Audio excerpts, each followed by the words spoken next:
आज मैं तुमसे कोई कहानी नहीं सुनाने आया हूँ, आज मैं तुम्हें जगाने आया हूँ, क्योंकि तुम सोए नहीं हो शरीर से, तुम सोए हो अपने सपनों से, अपने लक्ष्य से, अपनी आत्मा से। तुम सोचते हो तुम्हारा सबसे बड़ा दुश्मन गरीबी है, पढ़ाई की कमी है या किस्मत है। नहीं, तुम्हारा सबसे बड़ा दुश्मन वो है जो हर सुबह तुम्हें बिस्तर में रोके रखता है, वो है आलस। और तुम्हारा दूसरा दुश्मन वो है जो हर रात तुम्हारा वक्त खा जाता है, वो है मोबाइल का नशा। आज इस धरती पर लाखों बच्चे भगवान से किस्मत मांग रहे हैं, लेकिन भगवान कहते हैं मैंने किस्मत दी थी पर तूने उसे मोबाइल में बर्बाद कर दिया।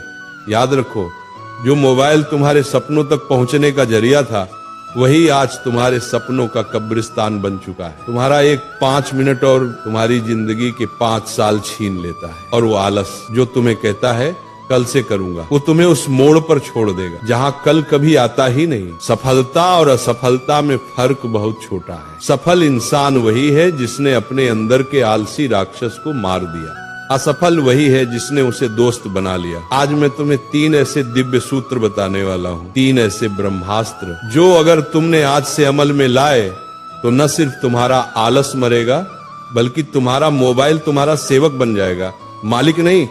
आज का ये प्रवचन सुनने वाला बच्चा या तो अपनी जिंदगी बदल देगा या जिंदगी उसे पीछे छोड़ देगी, क्योंकि समय किसी का इंतजार नहीं करता।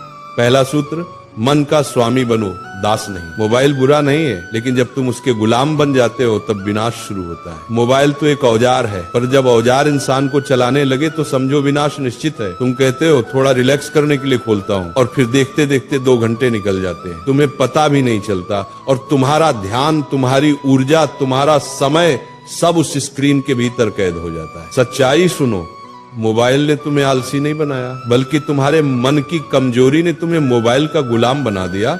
जिस दिन तुमने अपने मन से कहा बस अब मैं मोबाइल का नहीं, मोबाइल मेरा सेवक बनेगा, उस दिन से तुम्हारी आजादी शुरू होगी। दूसरा सूत्र, आलस एक मीठा जहर है। आलस एक ऐसी बीमारी है जो तुम्हारे शरीर को नहीं, तुम्हारे सपनों को खा जाती है। तुम सोचते हो थोड़ी देर में करता हूं, और वही तुम्हारा सपना मर जाता है। जो लोग कहते हैं मेरा मन नहीं करता, उनसे मैं कहता हूँ अरे मन नहीं करेगा तो मंजिल कैसे मिलेगी। मन तो हमेशा आराम चाहता है, लेकिन महानता हमेशा असुविधा के भीतर जन्म लेती है। जब थक जाओ याद करो अपने माता पिता के त्याग को, जिन्होंने अपने सपने कुर्बान कर दिए ताकि तुम अपने पूरे कर सको। जब मन भागे याद करो अपने सपनों की कीमत को। जब नींद सताए याद करो उस वक्त को जब कोई और पढ़ रहा होगा और तुम सो रहे होगे, और कल वही तुमसे आगे निकल जाएगा। आलस से बड़ी कोई गरीबी नहीं होती। जो अपने समय का सही उपयोग नहीं करता, उसके पास एक दिन पछतावे के सिवा कुछ नहीं बचेगा। तीसरा सूत्र, कर्म ही धर्म है।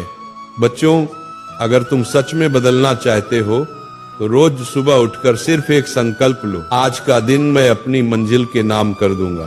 तुम्हें पता है भगवान भी उन्हीं की मदद करता है जो खुद चलने की हिम्मत रखते हैं। मोबाइल से दूरी बनाओ, थोड़ा समय किताबों के साथ बिताओ, थोड़ा वक्त अपने विचारों के साथ अकेले बैठो। जब तुम काम करते हो ना तो आलस खुद भाग जाता है। जब तुम अपने सपनों के लिए तपते हो ना तो मोबाइल की स्क्रीन फीकी लगने लगती है। कर्म ही वो दवा है जो आलस और नशे दोनों को खत्म कर देती है। याद रखो, मोबाइल तुम्हारा नौकर है, मालिक नहीं। आलस तुम्हारा दुश्मन है, दोस्त नहीं। अगर आज तुम उठ खड़े हुए तो कल दुनिया तुम्हारे आगे झुकेगी। जिसने अपने आलस को हराया उसने खुद भगवान को पा लिया। इसलिए बच्चों, आज उठो, अपने हाथ जोड़ो और प्रतिज्ञा करो कि अब मैं आलस और मोबाइल की लत से मुक्त होकर अपने जीवन का निर्माता बनूंगा। सूरज रोज निकलता है, लेकिन उसकी किरणें सिर्फ उसी को छूती हैं जो जागा रहता है।